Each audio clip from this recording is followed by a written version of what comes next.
T20 world కప్లలో Rohit Sharma journey. Rohit Sharma ఇప్పటి వరకు జరిగిన 8 టీ20 వరల్డ్ కప్లలో ఆడిన ఏకైక ఇండియన్ ప్లేయర్ రోహిత్ శర్మ.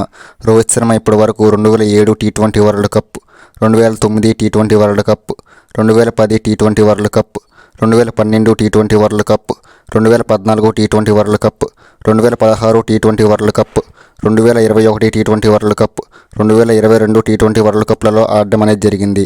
రోహిత్ శర్మ ఇప్పటి వరకు టీ20 వరల్డ్ కప్లలో 39 మ్యాచ్లు ఆడగా 963 పరుగులు చేశాడు. సగటు 34.39, స్ట్రైక్ రేట్ 127.88. రోహిత్ శర్మ 2007 టీ20 వరల్డ్ కప్లో గెలిచిన ఇండియన్ టీంలో సభ్యుడు.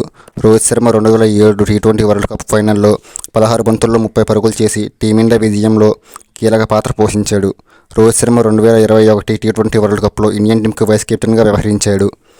2022 టీ20 వరల్డ్ కప్లో రోహిత్ శర్మ ఇండియన్ టీంకు కెప్టెన్గా వ్యవహరించడం అనేది జరిగింది. రోహిత్ శర్మ సారథ్యంలో 2022 టీ20 వరల్డ్ కప్లో ఇండియన్ టీం సెమీస్కు చేరింది. 2024 టీ20 వరల్డ్ కప్లో కూడా ఇండియన్ టీం రోహిత్ శర్మ కెప్టెన్సీలోనే బరిలోకి దిగనుంది. ప్లేయర్గా 2007 టీ20 వరల్డ్ కప్ గెలిచిన రోహిత్ శర్మ కెప్టెన్గా ఈసారి వరల్డ్ కప్ సాధిస్తారని ఆశిద్దాం.